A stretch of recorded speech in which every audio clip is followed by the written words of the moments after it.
Hey guys, welcome back to the channel. In this video, we're going to go over some technical analysis on Zion Oil and Gas, ticker symbol ZNOG.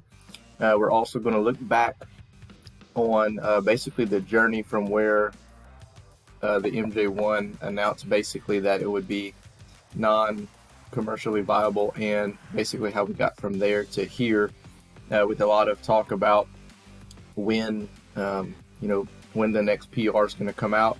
Of course, we've been saying this month, and then now the month is now November, and people are saying, well, mid-November, late November.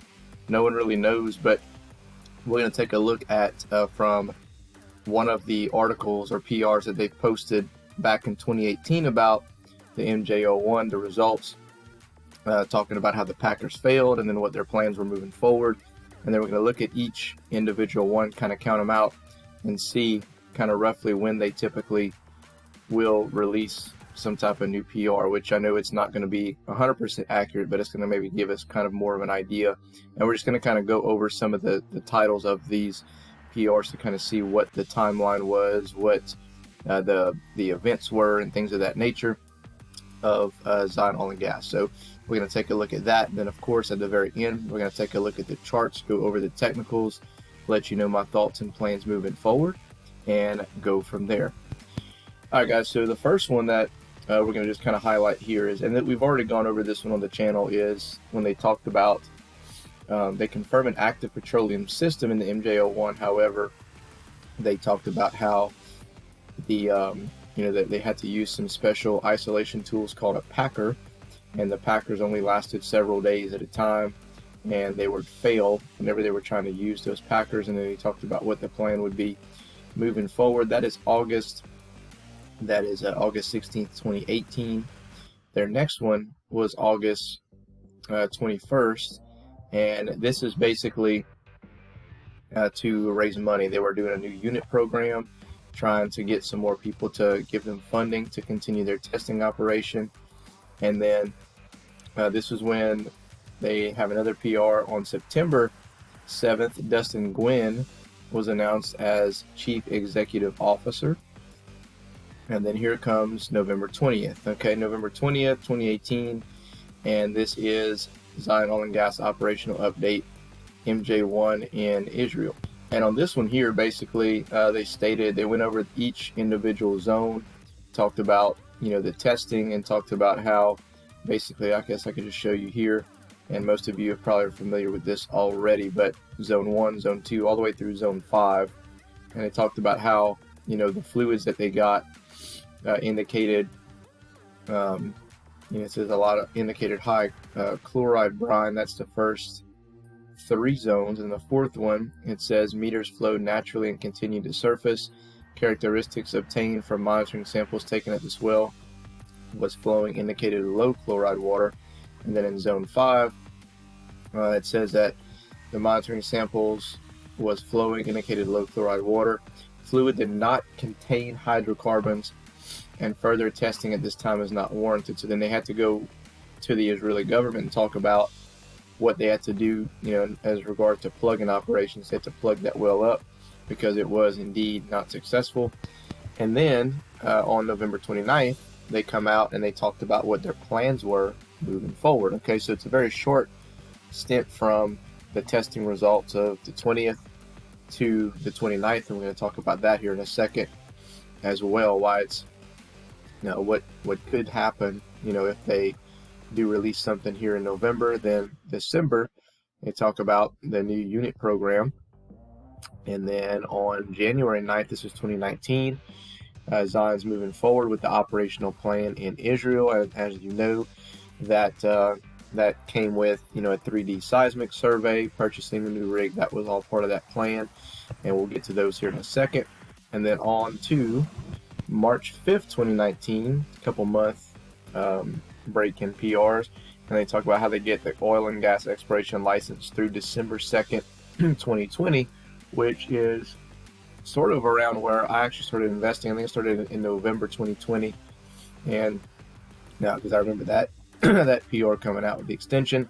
And then April 24th, 2019, Then they talk about the launch of the new program with $250. You get the warrants for ZNOG and gas, and then we'll come over here and work our way back up. So this is, they enters into a binding agreement with Israel. Announced it has entered a binding agreement for the 3D seismic landowner permit services and for consulting in connection with requirement approvals for the Israel's Ministry of Transportation and Communication for the important seismic material. So they're gearing up for getting the seismic done. Okay, then they sign it, all that good stuff. And then this is September 2019.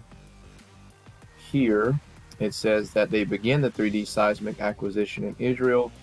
And then here's October 2019, where they finished the data on the largest onshore 3D seismic survey in Israel's history. They don't really give you any detailed information of that. There actually was a video on there originally, but since then it's been taken down and listed as private, so you can't even view it anymore. Then it goes all the way to December 2019, whenever they have they give you the 2020 plan and corporate update. And then here we go into 2020, where they said that they enter an agreement to purchase the rig for Israel operations, and then they went ahead and purchased the rig. And then March 19th, they receive a NASDAQ listing until June 26, 2020. And April 1st is whenever all the lawsuits against ZNOG had been waived.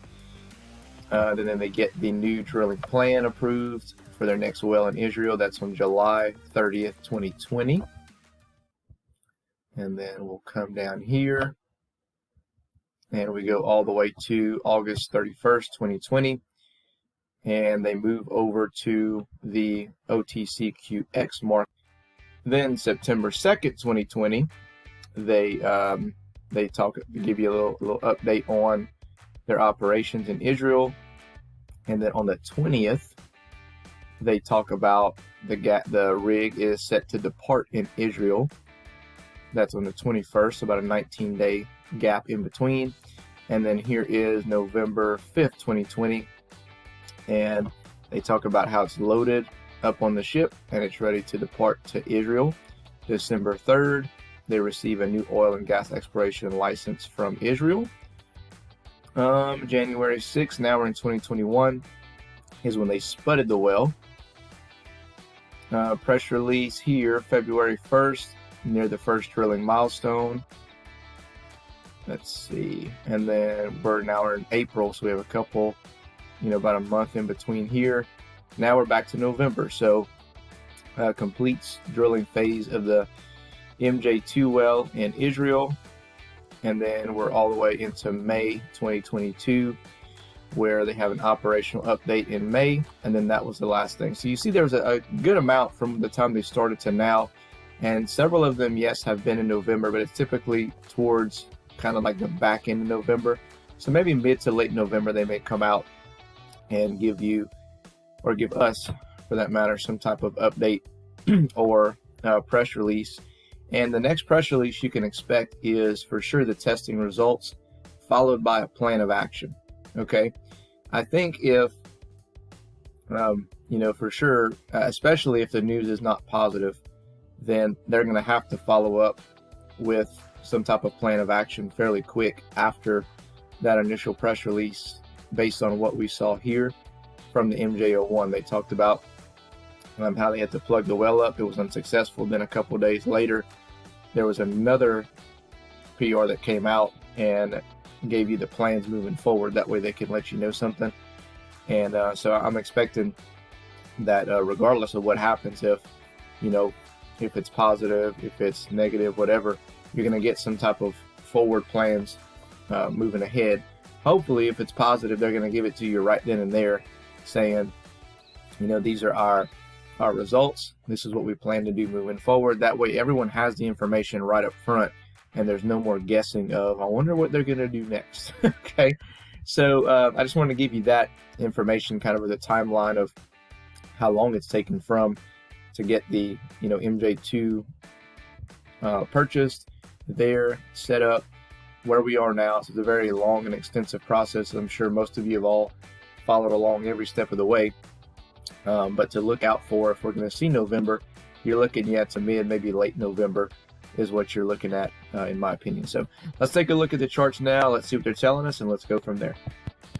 All right, guys, taking a look at Zion Oil and Gas, ticker symbol ZNOG. So we've been talking about how if we broke below about 17 cents, then we were going to slowly come down and retest the 10-cent mark. And it looks like that's exactly where we're going, with the occasional, little spike in prices. It has been holding pretty decent at 13. However, technically speaking, I do really feel pretty confident that we're going to see 10 cents. And I've been saying that I wasn't buying anything more, but that's really probably the only spot that I would buy more. And I know it's not far from 10, but as cheap as it is with 10 cents, I mean, you could, for 10 and 12.5 cents, I can save money on putting in and getting a certain amount of shares. And although it's risky putting money into it now, regardless, I am kind of offsetting some of my risk with not putting as much money in it at this point. So we're going to take a look here. Like I said, the floor is currently for the 180-day 4-hour is 10 cents, or 9 and some change, not 0.982. And the reason I feel like we're going to get to 10 is this reason here is, as you see, we did spike up to about 14 or 15 cents.